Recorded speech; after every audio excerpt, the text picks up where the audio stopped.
You guys, I had to do everything. I'm not even kidding. Like everything you can think about, I had to relearn from just wearing a kimono and getting used to it. And then walking. Walking was totally different. You have to have your knees bent a little and stick your knees together at all times because they didn't wear underwear back in the day. We did calligraphy in Hosokawa Garasha-san's writing because she's who inspired Mariko. And when you show up on set, you can smell the tatami floors and everyone just had this different energy. So it really helped me kind of shape Mariko and become her instantly. That is what's complicated about the Japanese clothing of that period, is that for everything you needed to design something new. You needed to do the research. It was different fabrics. The dressing aspect of it was different. So we needed to understand all that to tell the story. And it was a way for us to help the audience immerse themselves into this period.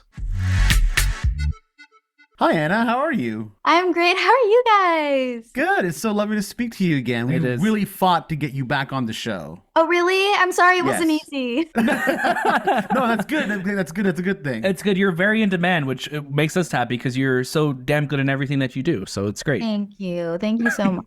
No problem. Congratulations on Shogun. What an incredible show. You know, you go from Monarch to this.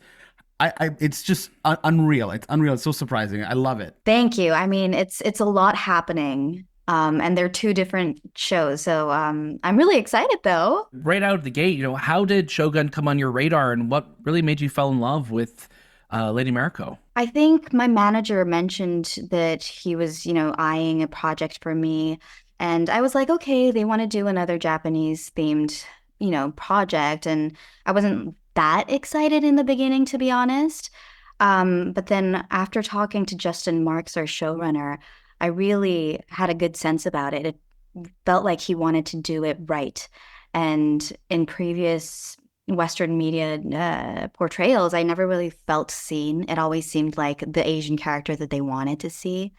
But I knew this was going to be different. And so that's how I got into it. It's amazing. And I think one of the things that, again, blew us away when we were watching the show is just how authentic it looks, how it feels like, again, like we are time traveling watching this show. It's so incredible just seeing the scale of it and then just seeing your performance in it as well, too. I'm glad that you feel that way. Thank you. Of course. Absolutely. And, we love that so much of the show also is in Japanese. It just really makes that, like what Daniel mentioned, the authenticity of it. So for yourself, what was the prep work like getting into this role? Was it physically demanding? Did you find it? Or was it just like, yeah, let's just step right in? You guys, I had to do everything. I'm not even kidding. Like everything you can think about, I had to relearn from just wearing a kimono and getting used to it because it really constricts your movements. And then walking was totally different. You have to have your knees bent a little and stick your knees together at all times because they didn't wear underwear back in the day. Sitting down, standing up, how to even pick up a chopstick. And what else did we do? I mean, I can't even name everything. We did calligraphy in Hosokawa Garasha-san's writing because she's who inspired Mariko. Did horse riding, fell in love with the horses. Honestly, the best thing about Shogun for me might be the horses. And we did sword fighting. I use a tool called the naginata in it, which is a very long sword that women used to use because they would have more reach if they used something that was that long.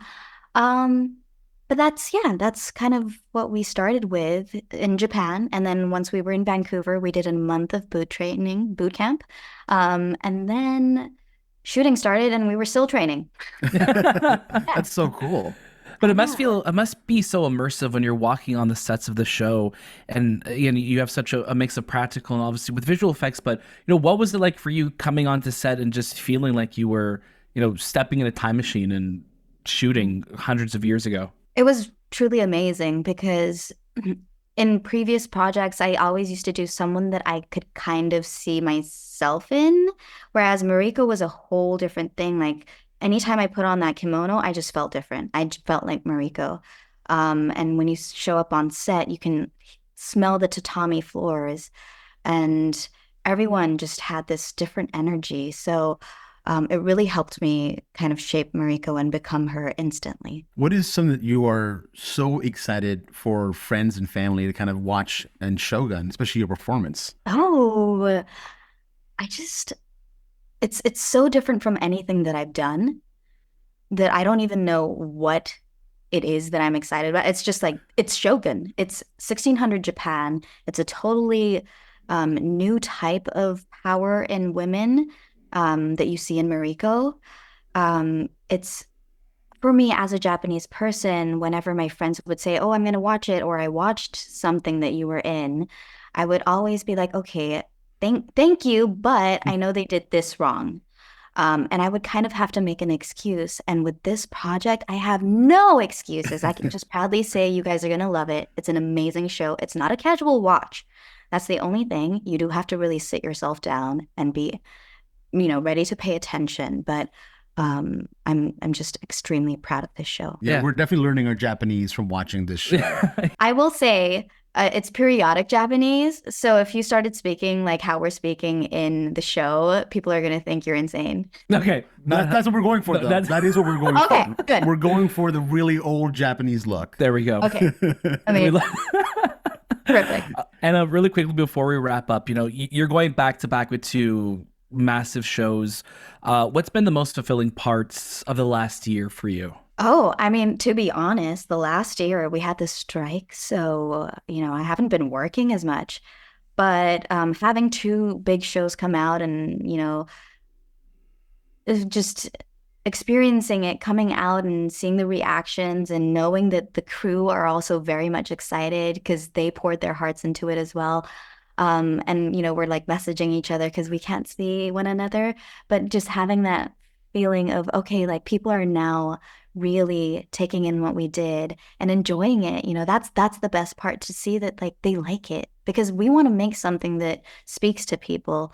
So that has been the most amazing part of this all. We love that. We love it. And we're so grateful to have you back on the show. We can't wait to have you on again. You're going to be our third time guest for sure very soon. We're confident in that.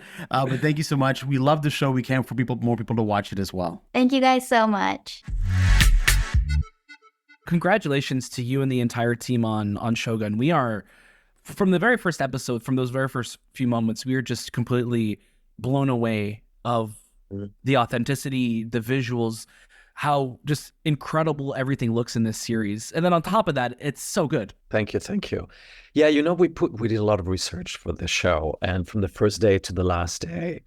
And I think for us, it was really all about being as authentic and as accurate as possible. I remember my first meetings with Justin Marks before getting the job. And I think the word that came back a gazillion million times was, let's just be authentic. So in order to do that, it was really all about doing as much research as possible. We dissected the paintings of that period. That was really it was really all about going back to the roots of, what was the most accurate source to study. And it was the paintings of that period. We saw a couple of pieces in certain museums in the world that were part of the Sengoku period. And so that was really an inspiration. And definitely, we did research online and we bought books and all that. But really the paintings was really the most inspirational source for me. And then throughout this process, we were guided by, sort of experts and historians and consultants that sort of gave us some support in making sure that the costumes would be as accurate as possible. Yeah. So thank you for noticing that, because we really put a lot of work into every single detail. All the fabrics came from Japan, and we really put our hearts and soul into it. You see it. Yeah, you definitely see it. There's a lot of authenticity in how everything looks. So, Thank you. when no, of course, you're welcome. And for yourself, like, how did you become involved with Shogun? Like, what did you do when you got that call? So, I was contacted by one of the lead producers, Ed McDonald, who I have worked with a long time ago. That was almost like 30 years ago, when I did my first job as an assistant designer on Three Kings. I don't know if you remember that movie. It was with the George Oh yeah. David O. Russell movie. And so we always stayed in touch, and we always tried to work together, and it never happened until Shogun. So, that was just right after the pandemic ended. And he emailed me to ask me if I was interested in interviewing for it. So I read the script and I started having meetings with Justin Marks and him. And, initially I did about 125 boards, mostly because I wasn't really familiar about these characters. And, I wanted to know a little bit more about them before showing anything about, what my vision would be about these characters. So I've mostly focused on the Sengoku period. Out of 125 boards, I reduced everything to 30 boards. And so that was part of my first interview. And so it went well. I had another interview. And then after that, they gave me the job. What's a normal amount of boards that you would typically go into a project with? Oh, we did so many. Well, these days, because there is, it's really hard to get, who gets to design costumes like this, right?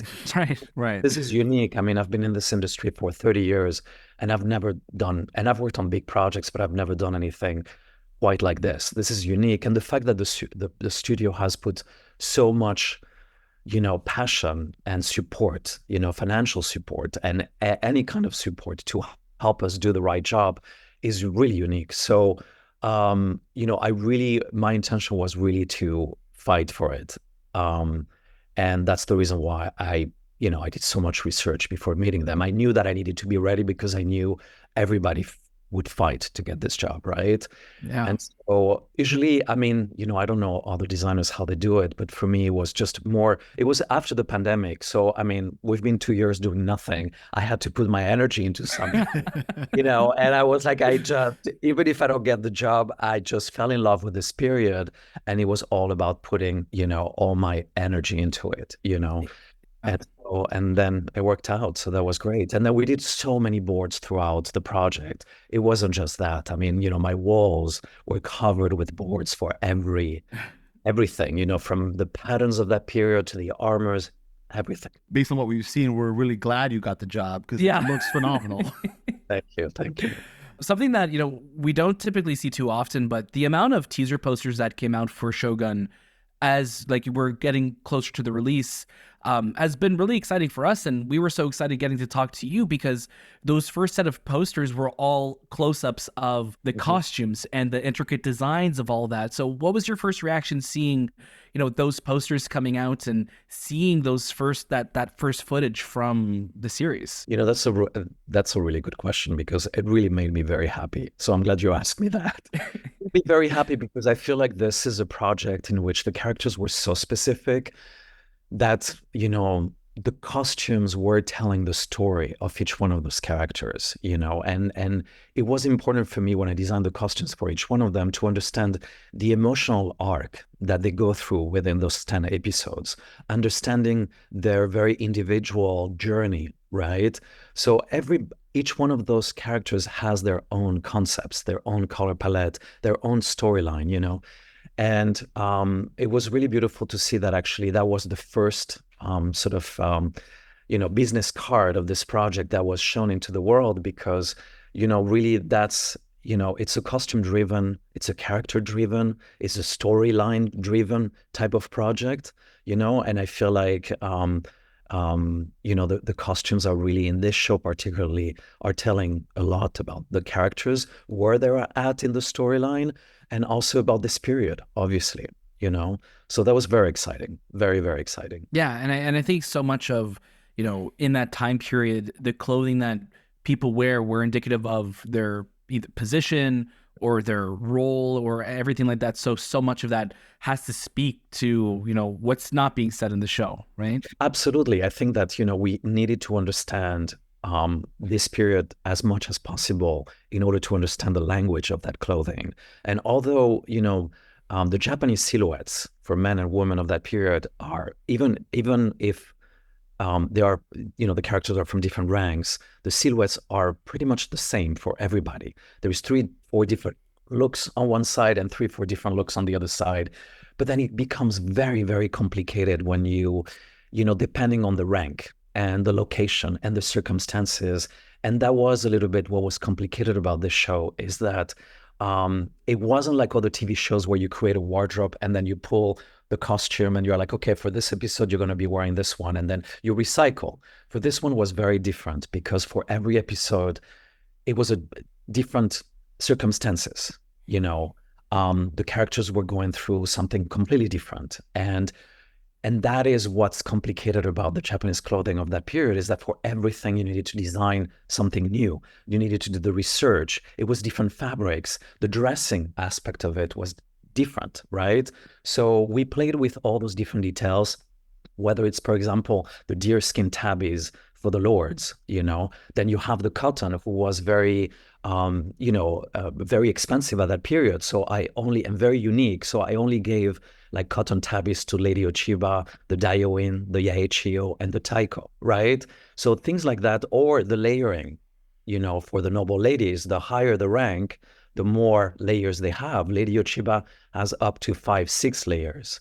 Mariko has 3, 4, and then you have all the other ladies that have about 1 or 2 when you go into the village. So we needed to, same for the hakama pants, the pleats.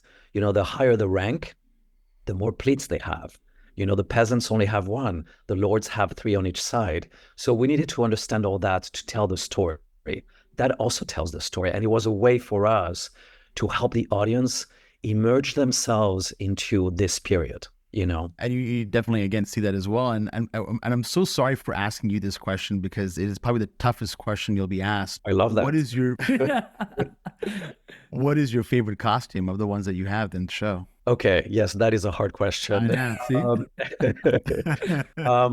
It's really hard because all of them are a little bit like my babies. So I know the story. Every time I see one, I'm like, and it's not necessarily the most complicated one. That is the one that is the closest to my heart. Because sometimes something very simple, like for example, the first kosore that Blackthorn is wearing, we had to dye that fabric. It came like it was very raw fabric. It came in a light beige color. We dyed it in probably 35 different colors to get to that deep burgundy color, So people don't understand that, how intricate those costumes are and how much work there is behind it. But I would say that I love the jimbaori that Toranaga wears with all the peacock feathers, because those were like hundreds of peacock feathers. We had to stitch by hand, and we started that piece like weeks and weeks before he wore it. The last jimbaori that he wears also with, all this like hand cut, sort of leather pieces and wood pieces. That was really also a lot of work. Or Lady Ochiba's outfits, all of them are beautiful. They have so much embroidery and so much work and passion went into it that, but even like Muraji also, like all his costumes, all the stitchings, the sashiko, all that was, the stitches were made by hand. So that was also a lot of work. So, listen, I love all of them. Fair, good answer. That's fair. Carlos, we are so grateful for your time. Again, the work that you put into the series, and you and the team and everyone, is nothing short of incredible. And again, it's amazing work. So congratulations to you. We hope we get to talk to you again, and we cannot wait for everybody to watch Shogun. That would be beautiful.